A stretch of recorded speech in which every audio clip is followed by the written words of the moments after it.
Vamos lá, turma. Continuando aí a nossa aula sobre dispensações. Agora, a partir da página 105 do módulo, nós vamos tratar aí agora da dispensação da consciência, ok? Ainda estamos dentro aí da dispensação antediluviana, que é antes do dilúvio. Aí, a partir daí, nós podemos aí ter ou criar uma estimativa de duração desta dispensação.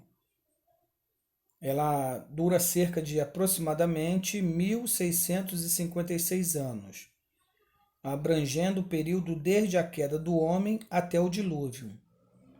O relato bíblico encontra-se em Gênesis capítulo 3, verso 1, até o capítulo 8, verso 14. Então, dentro aí dessa passagem bíblica, nós vamos aí descortinar a dispensação da consciência. O que é a consciência? Consciência é a voz secreta da alma, que aprova ou reprova nossos atos. A palavra-chave nesta dispensação é consciência. O homem havia perdido a inocência e pureza da mente e da vida. Agora conhece a diferença entre o bem e o mal. Perdeu a comunhão com Deus. Então, nós falamos na dispensação anterior, que é a dispensação da inocência, né, que devido ao pecado, o homem ele perde essa comunhão com Deus por causa do pecado. A Bíblia ela nos afirma que o que faz separação entre nós e o nosso Deus são os nossos pecados. Então, nesta dispensação, a palavra aqui é consciência. O homem está ciente, não só na teoria, mas na prática com relação ao pecado. Ok? Vamos lá no próximo slide aí. Aqui também Deus faz uma aliança. Nós chamamos de aliança adâmica, que está em Gênesis 3,15, que justamente neste versículo é a primeira promessa da redenção, do resgate, né? A semente da mulher. Aqui esse texto, ele está tratando, na verdade, do Messias. Nós chamamos aí de um proto-evangelho. Antes mesmo de existir o evangelho, aí Gênesis 3,15 é a primeira promessa da redenção. Então Deus faz uma aliança com Adão, mesmo havendo a queda, Deus já havia prometido uma redenção. Ele não foi pego de surpresa, como diz aí os adeptos do teísmo aberto.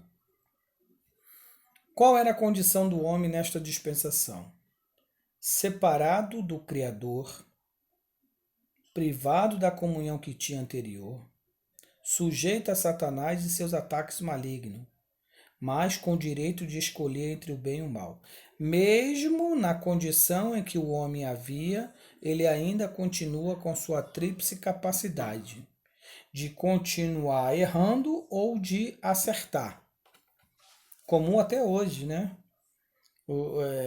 Ainda que a criação de hoje esteja separado do Criador no mundo espiritual, privado de comunhão, por não estar em comunhão por causa do pecado, sujeito a Satanás e seus ataques, né, pelas tentações e etc e tal, mas o homem ainda hoje, mesmo assim, ele ainda tem um direito de fazer suas escolhas entre o bem e o mal, né?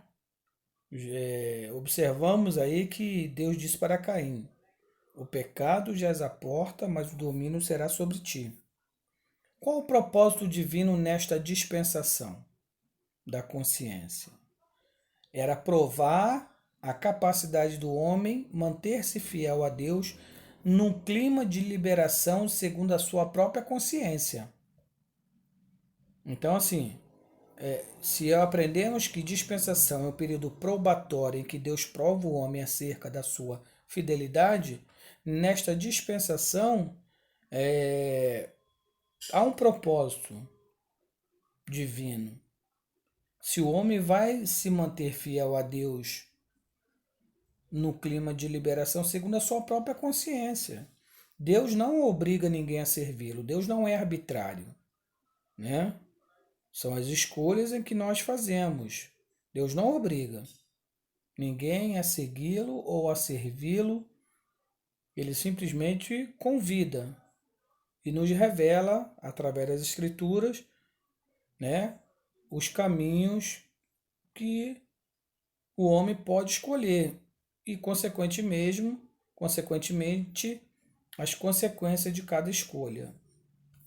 No próximo slide aí, nós vamos observar que agora, a partir desse período aí, da consciência, começa então nós observamos uma linhagem ímpia e suas civilizações. Os descendentes de Adão, né, começa a fazer as suas escolhas e aí começa uma linhagem totalmente ímpia.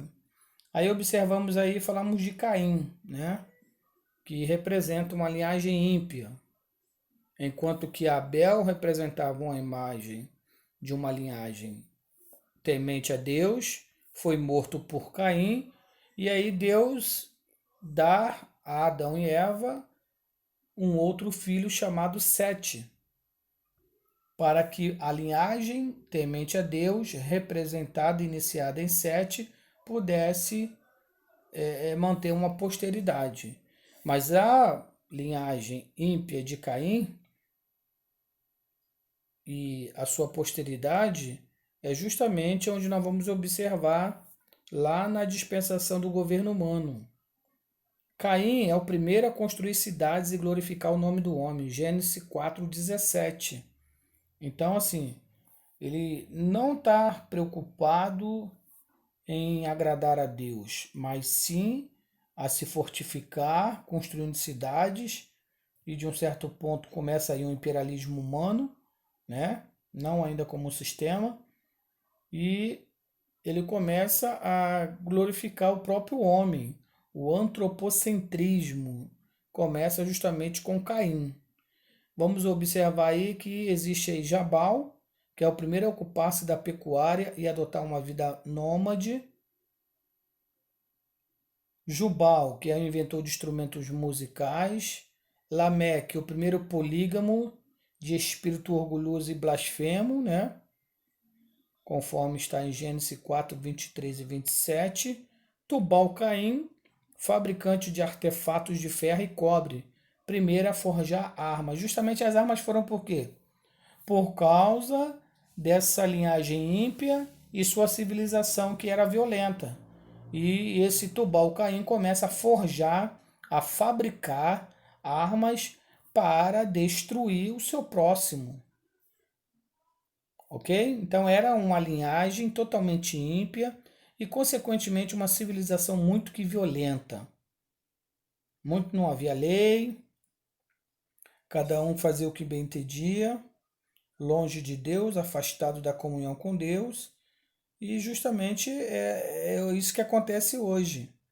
Não se espera da humanidade que está afastada de Deus um comportamento ético, moral. Pelo contrário, os homens sem Deus são imorais, são violentos, orgulhosos, presunçosos, avarentos, né? Blasfemos, apóstatas e etc, etc. Então, essa linhagem que veio, né, da posteridade dos filhos de Adão e Eva, com exceção da descendência de Sete, dá a observar que era uma linhagem totalmente ímpia, né? Ímpia vem de ímpio, de impiedade, sinônimo de pecado. No próximo slide, agora observamos a linhagem de Sete, né? Sete e seus descendentes eram homens de Deus, como se vê em Gênesis 4:26. Enoque, o sétimo depois de Adão, é focalizado como um homem de Deus. A posteridade de Sete é diferente da de Caim. os descendentes de Sete eram um povo humilde e pacato e pobre, trabalhando diariamente na lavoura, enquanto os descendentes de Caim eram invejosos, briguentos, licenciosos e violentos. Então você tem duas linhagens de geração, né?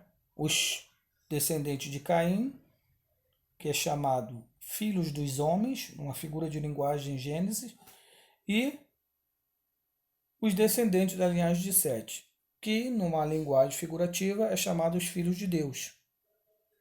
Ok? Então nós temos duas linhagens que são antagônicas, são opostas umas das outras, né? Enquanto um anda na mão de Deus, a outra anda na contramão de Deus.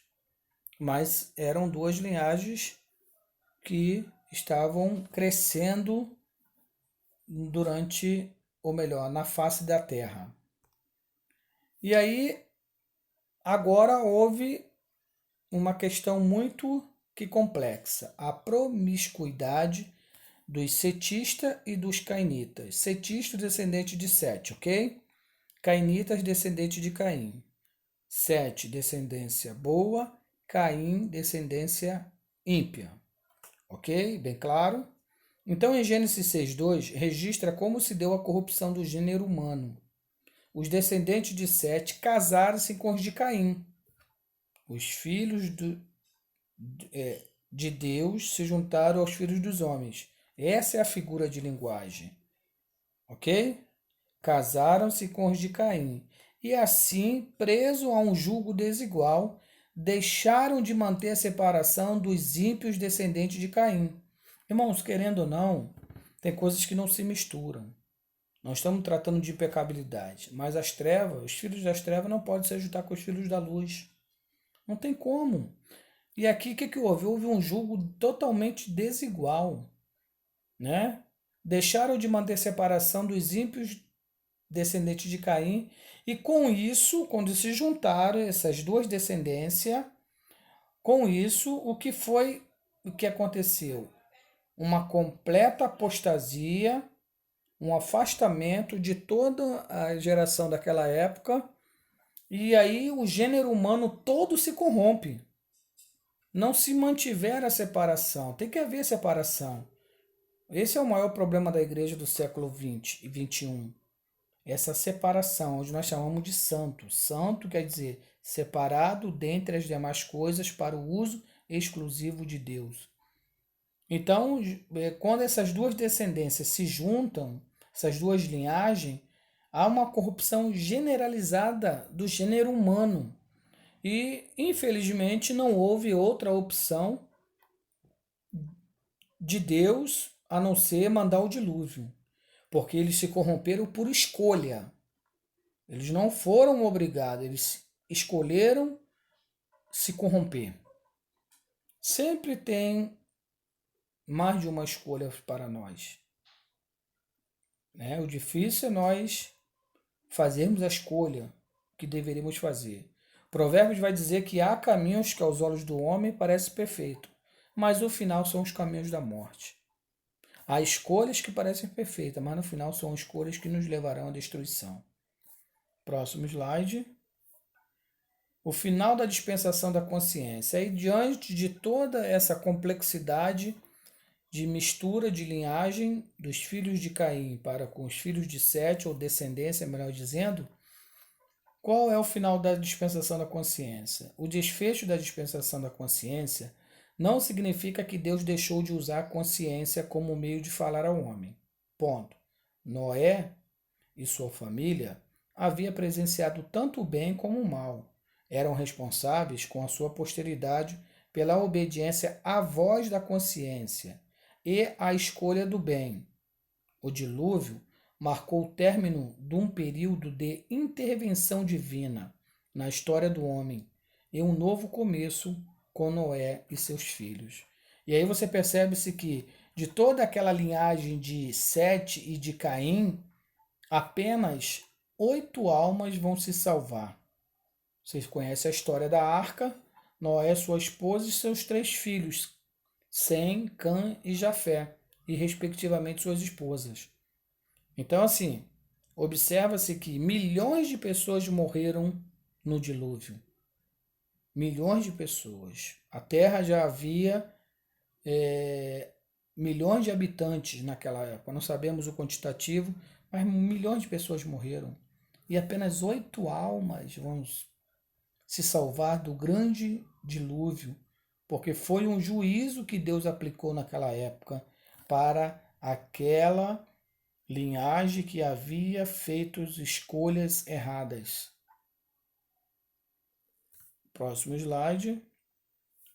Chegamos aí ao finalzinho da dispensação da consciência, né? Dentro da página 106 do nosso módulo. Qual o resumo que nós concluímos aí com as 3 palavras-chave das dispensações? Qual era a responsabilidade da humanidade no período da dispensação da consciência? A sua responsabilidade era obedecer e oferecer sacrifícios derramando sangue, conforme Gênesis 3, 21, 22 e 4, 4. Qual foi o fracasso? Corrupção. Corrupção generalizada. Gênesis 6, 12. E parece que, no nosso ponto de vista, parece que essa corrupção generalizada parece estar acontecendo nos dias atuais, né? Nos dias atuais. E naquela época foi preciso destruir toda aquela humanidade, né? Só sobrando Noé e seus filhos e esposas. E o juízo que Deus aplica é o dilúvio universal, né? Outros vão dizer que é um dilúvio local, foi só numa região, no mundo todo, não importa. A aplicabilidade do texto é que houve um juízo. O salário do pecado é a morte. Está em Gênesis 6, 7, 6, 13, falando sobre o dilúvio, né? Que durou, choveu 40 dias e 40 noites, mas o dilúvio durou 1 ano e mais alguns dias, muito tempo se passaram e etc e tal. Aonde todo o gênero humano, com exceção de Noé, sua esposa, filhos e esposas, respectivamente, escaparam do juízo divino. Então observamos que nestas 2 dispensações são antes do dilúvio, né? Que aconteceram antes do dilúvio, e a dispensação da consciência encerrou com o dilúvio. Observamos que Deus provou o homem e na inocência e a humanidade na consciência, e ambos foram reprovados. E Deus aplicou juízo sobre as escolhas que o homem e a humanidade fizeram respectivamente, ok?